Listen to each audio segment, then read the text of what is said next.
السلام عليكم ورحمة الله وبركاته ولا لهيجا قاليجا أنا جالس صعد جنال كنا شيء من الشرف واحد إليه السود الدوادة قلب فرن جعمة فرن وجه فرن بكسود الدوادة ولا لهيجا قاليجا إن حداد هورين ولا جوكتين وكم ما سنتين لجوجستين نقول حد بدن حدي أدو عصبتين واحد إليه هاي ويلكم قلب فرن بكسود الدوادة إن وجه فرن إن هنجا لون هنجا لبخيرين سبسكرايب كا إن لعكا مجدنا دعنا وسيبها السبسكرايب أقول بدن إن وأنا كذا مهتمين موضوعنا عن أوجد قالنا موضوع عن ربنا عاود ولينا كهذا النوع من برنامج كهذا النوع إن فنانة دينا إن هو الصوماليات فنانة صوماليات إن أباي صوماليات إن صفية السماء سيدا نود أكسون هيبا كوري جدي أي دستي أو أي كدستي إن صوماليان أيا مالين دويتو إن حال مريي إن كبي هم بعرف isagoo looga tagay in yareysa gurigii intii ugu badnayd iyo intii ugu muhiimsanaydna laga qaaday oo laga fujiyay dhulkii la burburiyay taas oo markii ugu horeysay oo arintani ay dhacday nala soo gudbiyay in meeshaas gurigaas uu ku yaalay oo wado ay mareysay ama wado la sameynay jid la sameynay ay ku soo dhacday kadibna gurigii intii wadada uu ka soo qaatay cagafta sida lagu galiyay isku soo wada duuba hadartaan waxa la soo dambeysiyay guriga Safiya Tusma sababta loo dudumiyay in ay tahay in laga helay diamond ama macdan laga helay meeshaas laga burburiyay gurigeeda oo laga qaaday macdanta dartideed sidaas loo fujiyay oo guriga Safiya Tusma sida la ajligeed loo dudumiyay Allahu a'lam xakaruna maxaa ka beena muhiimiyaddan ka raacaynaa muhiimiyadda waxa ay tahay Safiya Tusma ayaa waxay tiri wareysi laga qaadayay oo la wareysanayay ayaa waxay dhahday aniga gurigeygii lacagtii iga gashay ama hantidii iga gashay waan helayaa bitri ma weynaayo mar walba okay sida ayaa ku helaysaa meesha taalo waxay tiri ama tolkaygu ha bixiyo oo tolku ha bixiyo ha isiiyo ama dawladda Soomaaliland ha isiisee mar walba aniga gurigeygii waan helayaa oo ma weynaayo run ahaantii markii hadlaysay fanaanada Safiya Tusma ereyada caynkaas ay dhahaysay waxay u hadlaysay si kalsooni ku jirto kalsooni ku dheehan tahay si yani hubaal ay hubto camal in gurigeeda loo soo celinayo lacagtiisii oo la siinayo ama tolkeed u soo celinayo ama dawladda Soomaaliland ay u soo celinayso dawladda Soomaaliland markii laga soo tago baa la yiraahday tolkaaga wareysigii ayaa laga qaaday ayaa waxa lagu dhahay tolka markii laga soo tago iyo dhanka qabaa'ilka markii laga soo tago oo loo soo gudbo dhanka Soomaaliland ama Soomaaliland baa isiiraysa arrinta markay tahay Soomaaliland waxay leedahay waa wadan dawlad haddii ay Soomaaliland way isiiraysa ay tahay arrinta maad lawyer qabsatid oo aad maxkamad la fuushid oo aad ku doodid xaqaagii waxay tiraani qof meesha deegaan oo ama ahi oo ma degani balse lawyer ma qabsan kariyo ma daba soo socon kariyo time uma hayo bay tiri runtii horta taas waa runtii qof deegaan meesha oo degan ma ahan Safiya Tusma wada soo naayba waa qof mar walba dalxiis ama u timaado waxyaabo inkaas booqasho u timaado Hargeysa ama Soomaaliland oo dhan ama Soomaaliya oo dhan baan dhahnay waxayna degan tahay sideen u soo naayba arriga Mareykanka hase ku danteeda inkastoo haddii aanay wax dana ama daruuro ah aysan ku qasbaynin in ay joogto America oo ay fadhiisato waxay awood u leedahay in ay timaado arriga Soomaaliya ama Somaliland meesha ay dacwad ka furanayso kadibna ay meesha dacwad ka furato waa haddii aanay jirin daruuro ku kalifaysa in ay ku noqoto arrigii ay ka timid balse haddii ay wax daruuro ay jiraan oo ay daruuri tahay in aysan ka maarmi karin inay dib u noqoto taas iyadana waa meesheeda oo say sheegaysa weeyaa meesha dacwad kama furi karto okay mar walba iyo meel kastoo la joogno waxaan u rajaynaynaa bismillaahi kariim maamadaas hooyadaas fanaanadaas in xaqeedii uu soo celiyo maxaa yeelay xaq baa ka maqan dididkeedii intaas oo sano shaqaynaysay ay dhulka gelisay xaq iyadu leedahay weeyaan xaqa ka maqan ilaahay waxa uu bareeyay inuu soo celiyo ama dawladda Soomaaliland u soo celiso ama tolkii ay ka dhalatay oo ay dhahaysay ama tolka ay siinaya ama dawladda ay siinaysa ilaahay subhanahu wa ta'ala inuu uga soo qaado xaqeedana uu soo bixiyo soo guriyo dabcan haddii meesha gurigeeda laga fujiyay ama laga qaaday sida la sheegay laga helay diamond laga helay ama macdan laga helay ama shidaal ha ahaato wax doona laga helay dabcan iyagaaba meeshii booskii diamond ka helay gabadhan waxay xaq u leedahay in xaqeedii loo celiyo because iyagaaba meeshii diamond ka helay walaalahayga qalbiga bal ila dhagaysta fanaanadeena qaaliga ah maxaa la yidhahdayey jawaabihii ama warbixintii ay siinaysay dadkii wareysanayay ayaa raba in aad ila dhagaysataan biidni illaahi kariim dhagaysi wacan ayaa idin leeyahay walaalahayga qalbiga gurigayga amba somaliland ha magto amba samaroon ha magee xoolahayga waa lii celine ama beesho ha magtaa tiri ama somaliland ha magto dee beeshiyada ka jawaabi doonta laakiin ta somaliland sharci bay leedahay nidaam bay leedahay maxkamaday leedahay ereygaa u isticmaal sababta waxaan dee looyar u qabsanayn magaalada residentku leey haddaan halkan anigu deganahay dee looyar baan qabsan lahayo dee walaalo waan la meeraysan lahaa dee sida iyaguba ila meeraysanayaan laakiin qof safaraan ahayo tigir baa ii go-ano intana joogaba dee iyagaan ka warsugayay tigirkayga marba maad aragtay dib aan maaragtay aan usii riixayay wada meesha ma degeniyo inaan maxkamad la tago halkan maxkamad yeeris qaadan doontaa waqtigan horta aniga ii saamaxayn sababta aan u cuskanayo aan u isticmaalay erey qabiil saleebaan aniga waa caruurtayda adeerkood inamadan uu guri ka dumiyey adeer buu yahay hadalku hadduu kululaadana xukuumaddu reerkunbay ku riixdaayo dee hadhowta reerunbaa meesha laisla yimaadaa kolleyto dee dad ehel aan nahayo ehel baanu leenahayo coqaal baan leenahayo salaadiintii baa joogto dee tolkii baa joogo na arkaya sababta horta aan u cuskanayo horta waa taas weeyaan dayirkaagu mag ma aha maalintuu duminayay wuxuu odhan lahaa dayrkaagu mag maahe inta kuu taalo maalkaaga ka furade intiimaanka magtiisa haddii lagu siiyo ma degaysaa oo gurigan ma deganaanaysaa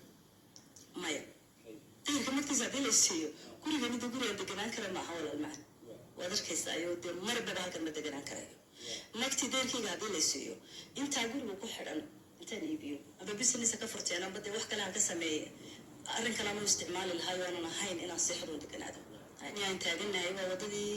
ku xigtay gurigayga guriga jeedhatii ku xigtay weeyaan dawganna waa daw ka yimid kiyaan halka kaa tusayen ku lahaa sitee warbuu maxaan kula tagaa iyo boormuu isku xidhaa weeyaan halkaa markay soo gaadhay isku dhinac bay ka yimaadeen isku buurahan faaraxyood bay ka yimaadeen malaha macdanta inta u badan baa xagga laga helay garan maayo buurahan bay ka yimaadeen labada dawba tani halkanay ku joogsatay jagooyinkan iyo dee guryahan iyo intan waa laga qabtay taasina waxay ku istaagtay gurigeygii oo dee waad soo aragtay marka saleebaan waxaan jeclaan lahaa dee sababta haddii ay xataa 1 mitir looma joojinayo iyo 40 mitir 100 mitir buu ayuu ka joojiyey dee bal isaga ay nooga jawaabi doonaan safiyay soomaalidu waa 5 waana dad walaala waana qowmiyad soomaaliyeed qofka soomaaliga ahina dal buu u dhalan karaa iyo calan gaara sidaasay tani dee soomaalinimada kama kaxaynayso oo dhammaantiin iminka soomaalida qowmiyadda soomaaliyeed bayna haddana halkan aan joogno waa somaliland dadka halkan ku noolna waa muwaadiniin somaliland jira adigu maalintii dhaweytoolana arrin siyaasadeed oo dhinaca qadiyadda somaliland iyo soomaaliya ayaa lagula soo hadal qaaday oo ku dhacdan hawsha calanka ayaad ka hadashay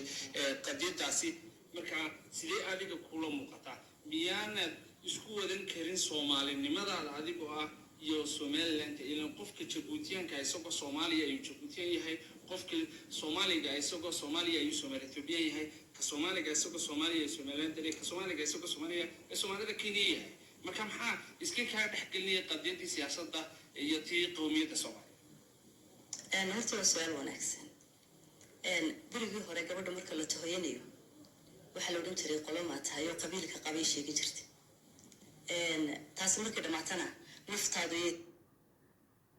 gabadha marka la tahoyanayo horta la tahoyanaya ma fahmin laakiin marka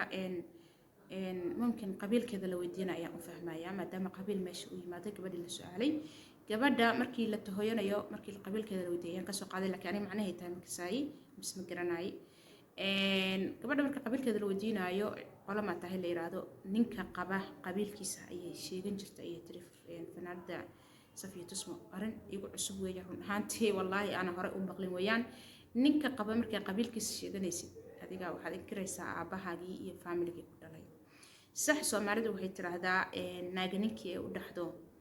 ayay tirmisaa ninkii u dhaxdo ayay tirmisaa ninkii ilmaha u dhalayso qabiilkiisa ayay tirmisaa laakiinse kuma abtirsato saynu ogsoonnahay Soomaali haddaynu nahay qabiilkiisana ma sheegato laakiinse waa arrin igu cusub waa laga yaabaa Soomaalidii hore waxaan in ay ku dhaqmi jireen hadalka inoo sii wadaya ila socda asxaabta tahay baloodin jiray haddii Soomaalidu ay shan noqoto shan loo kala qaybsado anigu naftaydu Soomaali galbeed baa ka soo jeeda wada qof waxaan ahay reer galbeeda oo marka anigu shakhsi ahaan aan hoos isgeeyo ama su'aashaadii kale u soo socda Somaliland sidaan horeba boqol jeer sheegay hooyanimaan ku ahay lander aroortayda reer Somaliland oo boorama u dhashay oo guriyo weligood baan meel Somaliland ka soo jeedin 6 caruura oo magaaladan ka soo jeeda ayaan dhalay nasiib ninkayga wuxuu noqday hadda reer boorama anigu shanta Soomaaliyeed inaad macna kala xigsado aniga Somaliland iyo Soomaaliya iyo Soomaali galbeed ma kala xigsado Soomaalida Itoobiya waxaan ahay muwaadin Soomaaliyeed hooyo Soomaaliyeed gabar Soomaaliyeed haddii hoos loo dhaadhaco la yiraahdo gada bursibaad ka dhalatay gada bursiga boorba degan maanta gabar baan ahay islaan baa waxa la yiri geed baa la siiyay waxa lagu goosanayso waxa la yiri marka waqti abaara geedkaas la yiri waxa raaga calinta uga gooso subaxdii bay soo toostay reerkii dhalay oo geedkii goostay waxay tiri geedkii la hisay dad gorada soo jarteen oo sarartii la siiyay sangaraarac bay iga dilay anigu samaraanka boorma waxaan leeyahay sarartii la siiyay sangaraarac bay iga dilay horta gabar baan ahay markaan anigu Soomaali galbeed iskeeyo Soomaalida Itoobiya markaan iskeeyo Somaliland gabar baan ahay oo deegaan ahaan reerkan baan ka dhashay caruurtayduna waxa weeyaan halkan bay u dhasheen taani tiri miyaanad isku wadan karin anigu waxaan ahay qofka kaliya hadda isku wadata Soomaaliya haddaan tago halkan haddaan joogo jigjiga haddaan tago Djibouti haddaan tago anu kaliya kuma xisaabtamo xukuumadda meesha ka jirtay waxaan ku xisaabtamaa shacabka Soomaaliyeed ee meesha degan amba reer Somaliland ha noqdaan amba reer Djibouti ha noqdaan amba reer Soomaaliya Itoobiya ha noqdaan amba reer Soomaaliya ha noqdaan anigu waxaan ahay qof shacbigan ka tirsanahay siiba hooyaan ahay hooyooyinka Soomaalida baan la mid ahay anigu Somaliland meel aan iska riixayo iyo meel aan kaga durkayo iyo meel aan Somaliland wax kaga sheegayo la soo heli maayo haddii maanta la isdhiigeeyo oo la yiraahdo halkeed ka soo jeedaan waad u jeedaa halkaan ka soo jeedo naagid halkay ku dhashay tayo reer booramaanahay halkan naga degeende haddii aan doonayo meel kale inaan ma aragtay usraxday jigjiga maanta haddii aniga ahaan tahay jigjiga degila waxaan qabaa maanta aqalkay jigjiga haduu ku leeyahay inaad lama dumeen waa ka xunay guriga la dubiyo waxaan filayaa baaqi aad qaranka iyo qabiilka labadaba u dirtay in mid uu xujada furi doono oo taa xujadaas mar walba in cidin furi doonto inta rajaynaya si xeega u noqoto ilkana u nabad galaan Soomaali Maxamed kulli waa wada dhageysanaysan ba ila tahay waxay tiraahday maama Safiya Tusma gurigaygu maanta haduu jigjigo ku ori lahaa lama dumiyeen ay tiri waa ka xumahay hooyo macaan xanuunkan aad dareentay iyo calool xumada aad dareentay waxaan ilaahay kaaga rajeynayaa bidmillaahi kariim in xaqaaga ku soo noqon doono oo ilaahay subxaanahu wa ta'aala uu ku soo celiyo xaqi ka kale dhulkaas hantidaada ilaahay ku soo celiyo ilaahay kaaga baraya ku rajeynayaa ama dawladda Soomaaliland ku siiso ama qoyska ama qabiilka ama familiga aad sheegaysid tolka aad sheegaysid ku siiyaan balse mar walba ilaahay waxaan kaaga rajeynayaa in Allah subxaanahu wa ta'aala uu xaqaaga ada xaq u leh wadidkaagi inuu ku soo celiyo insha Allah ولا قلبي أنا جلست على جنب كنا شيء مشرف واحد كذا تقيا سلامة الإسلام كوا السلام عليكم ورحمة الله تعالى وبركاته بلنتي إنه إن أد سبسكرايب حسين وأيضا نهي بخير وبالله التوفيق.